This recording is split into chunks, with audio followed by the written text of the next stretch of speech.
चलिए हम इसे 18 मान लेते हैं। अगर आप इतने कंफर्म कह रही हैं तो हम 18 भी कर सकते हैं, है ना। ऐसा कुछ नहीं है कि 18 और 19। तो बेटा जो आज हमारा चैप्टर चलेगा वो है हिंदी में डायरी के पन्ने। अब डायरी के पन्ने इस पार्ट को समझने से पहले थोड़ी सी चीजें हम समझ लेते हैं, है ना। हिंदी के साथ साथ चलो एसएसटी भी पढ़ लेते हैं। एसएसटी तो आप लोगों ने पढ़ी है। सबसे पहले जो प्रथम विश्व युद्ध था उसमें 1924 से लेकर 1918 के बीच हुआ, और इसमें दो, जो यूरोप था वो दो वर्गों में विभाजित हो गया। जो उसके अंदर आने वाले देश थे दो वर्गों में बंट गए। एक को क्या कहा, ध्रुवी राष्ट्र, और दूसरे को क्या कहा, मित्र। जो ध्रुवी राष्ट्र में थे जर्मनी, जापान, टर्की आदि, ये बहुत सारे देश इसमें भी थे। जो दूसरा था मित्र राष्ट्र, इसमें थे America, England, Holland, France, Russia या रूस, ये थे इसमें मित्र राष्ट्र। और मित्र राष्ट्र में जब पहला ये विश्व युद्ध समाप्त हुआ तो इसमें जीत किसकी हुई थी, मित्र, दोनों बार जीत मित्र राष्ट्र। ठीक है। तो अब ये तो देश थे। दूसरा विश्व युद्ध कब शुरू हुआ, 1939 से लेकर 1945। 1939 से लेकर 1945, 1945 तक हुआ था द्वितीय। और इसमें आने वाले देश यही थे जो प्रथम विश्व युद्ध में थे। इसमें आने वाले देश यही थे, भाग लेने वाले देश यही थे जो प्रथम विश्व युद्ध में। और द्वितीय विश्व युद्ध में भी मित्र राष्ट्रों की जीत हुई, और जापान और जर्मनी ने आत्मसमर्पण कर दिया था। और उसी समय अमेरिका ने जो जापान के नागासाकी और हिरोशिमा, उन दो जो बहुत ज्यादा मतलब जनसंख्या वाले उस देश के और प्रसिद्ध शहर थे, उन पर बम डाला गया, जो आज तक भी फिर से उस स्थिति में नहीं आ पाए। इसमें भी दूसरे बार में भी किसकी जीत हुई थी, मित्र राष्ट्र। तो ये थोड़ी सी जानकारी, क्योंकि आज हमारी जो कहानी है, जो पाठ की कहानी है डायरी के पन्ने, ये भी द्वितीय विश्व युद्ध से संबंध रखती है। ये भी द्वितीय विश्व युद्ध से संबंध रखती है। ये एक, जिस समय द्वितीय विश्व युद्ध चल रहा था तो यहूदियों पर किस तरह से अत्याचार किए जाते। जो जर्मनी के शासक था, हिटलर था, यहूदियों पर किस तरह से अत्याचार करता। हॉलैंड के यहूदी थे, यहाँ तक कि उन्हें किसी सवारी को प्रयोग करने की अनुमति नहीं, वो किसी सवारी पर नहीं जा सकते। उन्हें मतलब जो छूट होती है वो कोई भी छूट उन्हें नहीं दी गई थी। और तो और यातना शिविर थे, उन्हें कहा तो शिविर जाता था, तो शिविर के नाम पर यहूदियों को वहां बुलाया जाता था।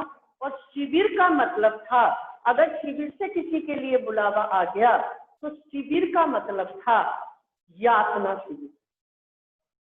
वहां से व्यक्ति वापस नहीं आता था, उसकी मृत्यु निश्चित।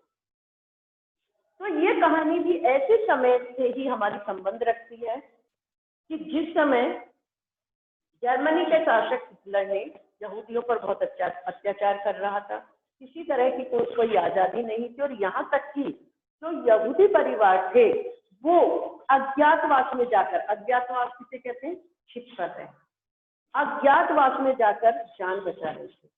उनके लिए या तो बुलावा आ जाता था या सीधे उन्हें मार दिया जाता, कोई सुनवाई नहीं थी वहां पर। तो ये कहानी एक छोटी सी लड़की की है ना, जिसका नाम क्या है, एनी। एनी फ्रैंक नाम है, उसका अपना परिवार था, फ्रैंक परिवार, उसमें माता पिता और एनी फ्रैंक, और साथ में उसकी बड़ी बहन मार्गोट। बड़ी बहन मार्गोट थी। एक दिन जब इन्होंने भी अपनी योजना बनाई थी, क्योंकि ये भी यहूदी थे, तो यहूदी परिवार ने मिलकर योजना बनाई थी। दो यहूदी परिवार थे, तो उन्होंने और यहूदी परिवार में भी 8 लोग थे, वॉनदान परिवार, फ्रैंक परिवार और एक मिस्टर डसेल। उन्होंने योजना बनाई, हम चुप कर रहेंगे, और साथ में कहाँ छिप कर रही हैं, जहाँ इनकी पापा की कंपनी थी, जहाँ काम करते थे, ऑफिस था, उसके पीछे बहुत बड़ा क्षेत्र था जिसके बारे में किसी को जानकारी नहीं थी। कमरे बने हुए थे, जीने से ऐसी सीढ़ियां जा रही थी, किसी को यही नहीं पता था कि उसके पीछे भी कुछ बना हुआ है। तो वहां छिप कर रहने के लिए जाने वाले थे ये। और जब एक दिन दोपहर के समय एनी फ्रैंक अलसाई की थी, तब मार्गोट ने आकर बताया कि पापा के लिए शिविर से बुलावा आया है। और शिविर से बुलावा आने का मतलब क्या था, वो तो पहले से ही योजना बना रहे थे। और जो उसके पापा की कंपनी के काम करने वाले थे, वो धीरे धीरे सहायता कर रहे थे उनका सामान वहां पहुंचवाने में। और उन्हें 16 जुलाई को निश्चित रूप से जाना था, लेकिन इसी बीच में एक दिन बुलावा आया कि पापा के लिए बुलाया आया है। जब बाद में माता पिता आए तब पता चला कि वास्तव में वो 13 साल की थी या 2 साल बड़ी उसकी बड़ी बहन थी। वो बुलावा उसके पापा के लिए नहीं था। किसके लिए था? उसकी बड़ी बहन मार्गोट के। अब तुम समझ सकते हो कि मार्गोट को वहां क्यों 15 16 साल की लड़की को वहां क्यों बुलाया गया। तो उन्होंने ये ना कहकर मार्गोट के लिए ये कह दिया था पापा के लिए बुलावा। फिर तो जो कुछ दिन 1 हफ्ते बाद जाने वाले थे, उन्हें उसी दिन सब कुछ छोड़ छाड़ कर जो भी सामान था, जैसे जाने की तैयारी करनी पड़ी। उसने अपने बैग में 2-3 बैग लादे और तो और बैगों में कहीं डायरी ठूस ली, कुछ किताबें ठूस ली, कुछ अपने कपड़े ठूस लिए। साथ ही इन्होंने सामान ले जाने की तो किसी चीज में अनुमति थी नहीं उन्हें, क्योंकि वो यहूदी थे और उन्हें पीला सितारा पहनना पड़ता था। ये पहचान थी यहूदियों की। और लोग चाह कर भी उन्हें तरस आता था उनकी इस हालत पर, लेकिन और लोग चाह कर भी उनकी कोई सहायता नहीं कर पाते। तो इसने भी क्या कहा, एनी फ्रैंक ने क्या किया, एक के ऊपर एक, एक के ऊपर एक, एक के ऊपर एक, कितने सारे 4-5 जोड़ी कपड़े अपने शरीर पर पहने, कुछ बैग में चीजें ठूस ली और अपने डाल के कमर पर साइकिल से वहां जाने के लिए निकले। तो वहां ये देखो कौन कौन रहे। फ्रैंक परिवार, जो उसका अपना परिवार था, उसमें एनी फ्रैंक, उसकी बड़ी बहन मार्गोट और उसके माता पिता। वॉन डॉन परिवार में माता पिता और उनका 16 साल का बेटा था पीटर, वो भी उनके साथ गया था। और एक थे मिस्टर डसेल। इस तरह से ये 8 लोग वहां छिपकर रहने के लिए गए। और वहां जब ये वहां पहुंच गए, जबकि जाना इन्हें देर से था, 1 हफ्ते बाद जाना था। जल्दी क्यों जाना पड़ा? क्योंकि शिविर से बुलावा। तो वो किसी तरह छिपकर रहना चाहते थे। युद्ध का समय था, युद्ध, बमबारी होती थी, फायरिंग होती थी चारों तरफ, ऐसा माहौल फैला हुआ था। तो यहाँ पर उसने अपनी डायरी में चिट्ठी में एक डायरी लिखी। और डायरी क्यों लिखी होगी, शायद वो घर की सबसे छोटी सदस्य थी और उसका कहना है कि जितना लोग मुझे समझते हैं मैं घमंडी हूँ, है ना, इस तरह की हूँ, मैं वैसी नहीं हूँ। शायद हो सकता है कि उसकी जो बात है, उसकी जो समझ है, उसे समझने वाला वहां कोई ना रहा, क्योंकि मिस्टर डसेल भी चुगली लगाते रहते थे माता पिता से। तो उसने क्या किया, एक उसकी गुड़िया थी, उसका नाम किट्टी, और उसने सारी अपनी बातें अपनी गुड़िया किट्टी को दी पत्र के रूप में। उस दिन जिस दिन गए, जैसा था वैसा ही छोड़ छाड़ के, अपनी एक बिल्ली थी, उसको भी, मीट खाते हैं वो लोग, तो वो छोड़कर जिस तरह सामान फैल रहा था, घर फैला हुआ था, जरूरी सामान समेटकर वो सब चले गए। तो वहां उसने अपनी जो गुड़िया थी किट्टी, उसको दिन दिन के हिसाब से डायरी लिखी। कैसे लिखी है, जो भी अंश मिले हैं यहाँ प्रकाशित हैं। तो जब उसने डायरी लिखी तो किस तरह उसे अज्ञातवास में रहना पड़ा था उन्हें। अज्ञातवास में सबसे पहले तो उसने पहली जो दिनांक है उसमें बताया है, कल को ये सारा क्लियर करेंगे किस दिनांक में उसने क्या बताया, थोड़ी सी आपकी समझ में आ जाएगा। चैप्टर थोड़ा लेंथी है और आपको बहुत अच्छे से पढ़ना है, ठीक है। इसीलिए मैंने आपका जो स्टार्टिंग की वो एसएसटी से की, प्रथम विश्व युद्ध का, द्वितीय का, उसमें आपको पता लगना चाहिए कि ये किस समय का वर्णन। तो वो वहां छिपकर अपने पापा की कंपनी में रहे, और जो उनके नीचे काम करने वाले थे, उनके सहयोगी थे, उनको पूरी तरह सहायता कर रहे थे। बाहर से सामान लाना, राशन लाना, जो भी उन्हें चाहिए उनकी पूर्ति करके वो चले जाए। तो वहां रहते हुए पहले दिन उन्हें जल्दी क्यों जाना पड़ा, उसने सारा अपनी गुड़िया को संबोधित करके लिखा है। दूसरे दिन की डायरी में लिखा है, अगले 2 दिन की डायरी में लिखा है उसने कि किस तरह से उन्होंने, जब तो सामान को सबने ले जा के वहां रख दिया था, मतलब ऐसे ही रख देते हैं सामान, एक से दूसरी जगह जब शिफ्ट करते हैं तो लगाते तो है नहीं साथ के साथ, सारा कमरा छत तक मानो किससे भर गया था, सामान से भर गया। तो किस तरह से उन्होंने, उसने और उसके पापा ने उस सारे सामान को ज्यादातर दे दिया।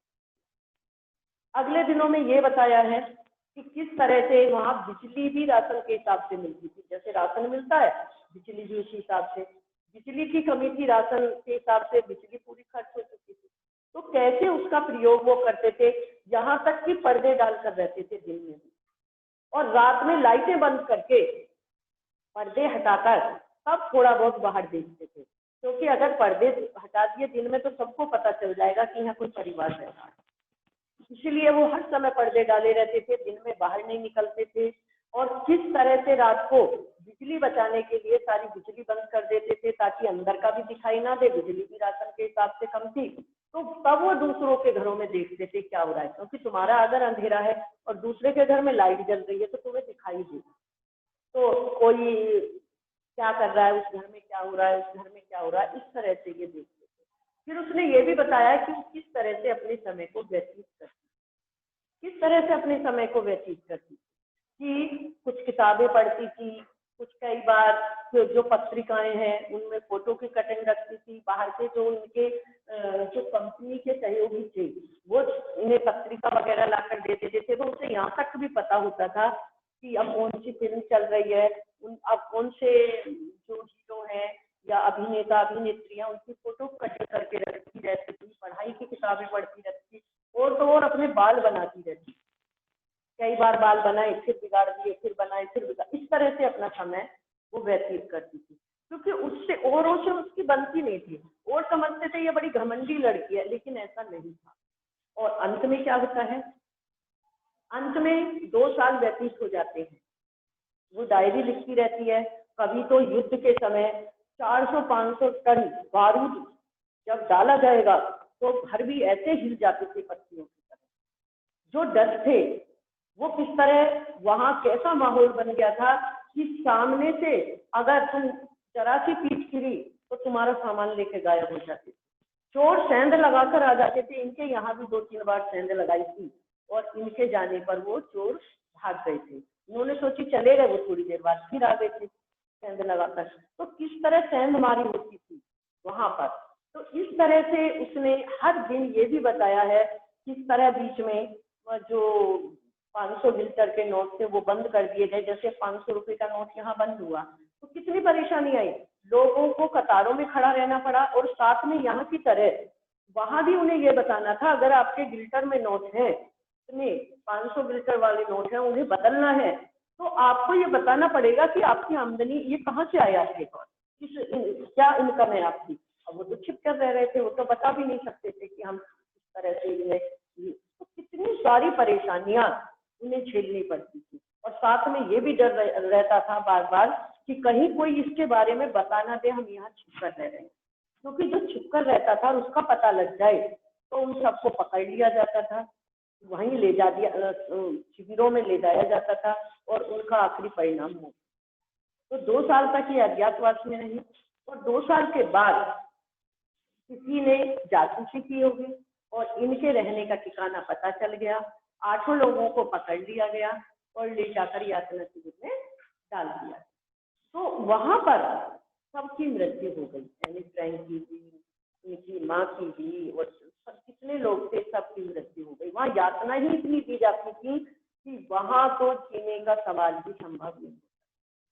तो उन सबकी मृत्यु हो गई। फिर एक ये उद्घोषणा हुई थी पहले ही जब युद्ध चल रहा था कि जितनी भी इस समय की डायरियां हैं वो सब एकत्र की जाएंगी।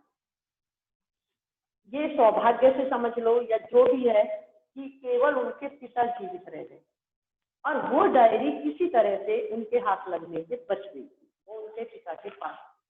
फिर जितने भी उसने लिखा था एनी फ्रैंक ने, उस सबको उन्होंने प्रकाशित कराया, a diary of a young girl इस नाम से।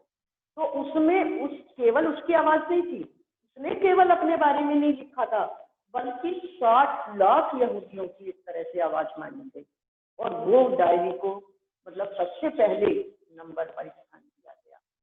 लेकिन तब तक एनी फ्रैंक नहीं थी, उसने कोई ये सोचकर नहीं लिखा था कि पहले तो वो सोच रही थी, जब इंग्लैंड के जो मंत्री थे उन्होंने ये घोषणा की थी कैबिनेट मंत्री ने कि डायरियों को इकट्ठा किया जाएगा, तो वो सोचती है कि देखो कितना अच्छा होगा जब हम इन बातों को पढ़ेंगे तब की डायरी पढ़ने को मिलेंगी। लेकिन उसे ये कहाँ पता था कि स्वयं उसकी मृत्यु हो जाएगी।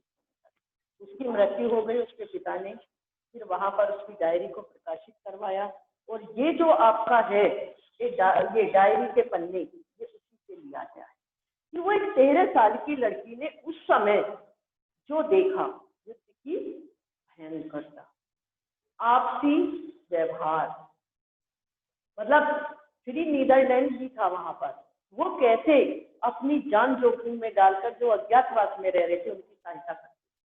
वो भी तो इंसान थे, सरेआम नहीं कर सकते थे, छिपकर उनकी सहायता करते थे, उन्हें राशन पहुंचाना, उन्हें बिजली का काम करना, उनको बाहर की चीजें। अब आदमी 2, 3, 4 साल तक अज्ञातवास में रहेगा तो उसे क्या सामान नहीं चाहिए, उसे हर सामान चाहिए। तो किस तरह से लोग उनकी सहायता करते थे, ऐसा नहीं है कि सभी लोग एक से थे। एक इसमें ये भी बताया है, उसने लिखा है खुद कि एक बार उसने रेडियो पर ये सुना था कि जो जर्मनी के घायल सैनिक थे वो हिटलर से बात कर रहे थे और सैनिक किस तरह से बता रहे थे, जो जितना घायल था मानो वो उतना ही बहादुर था कि पैर, कोई कह रहा था मेरे दोनों पैर गल गए बर्फ के कारण, कोई कह रहा था सारी हड्डियां टूट गई। मतलब इस तरह से वो अपने बारे में किसको बता रहे थे, हिटलर को, ये प्रशंसा पाने के लिए। और उन्हें लग रहा था कि जितना हम अपने दुख बताएंगे, जितना हमने युद्ध में भाग लेने पर हमें हानि हुई है, किसी का हाथ नहीं है, किसी का पैर नहीं है, किसी की हड्डी नहीं है, किसी के पैर गल गए बिल्कुल, तो वो उतना ही गर्व बताते में, हिटलर से बात करते में उतना ही गर्व महसूस कर रहा था। उस बारे में भी जो रेडियो पर सुनवाया गया था ये वृत्तांत, उस बारे में भी इसमें लिखा है एनी फ्रैंक ने। तो ये एक ऐसी डायरी है जो 13 साल की लड़की के द्वारा लिखी गई अज्ञातवास में, और दूसरे विश्व युद्ध के समय यहूदियों के साथ कैसा व्यवहार होता था, किस तरह युद्ध की भयंकरता थी, कैसे उन्हें यातना शिविरों में रखा जाता था और कैसे उन्हें एक तरह से मतलब है यहूदियों को मौत के घाट। तो ये एक कहानी छोटी सी लड़कियां एनी फ्रैंक की। तो आज की वीडियो में तो हम यही देखेंगे। कल मतलब जो इसने डायरी लिखी है वो दिनांक के हिसाब से, दिन और दिनांक के हिसाब से लिखी है। वो एक एक दिन और दिनांक में हम ये देख लेंगे कि किस दिन इसने किस चीज का वर्णन किया है, क्योंकि वो समझना बहुत जरूरी है। ये भी आ सकता है इस दिन के वर्णन में क्या बताया गया है, इस दिन दिनांक में उसने क्या लिखा है। तो ये सारी चीजें हम देखेंगे अपनी नेक्स्ट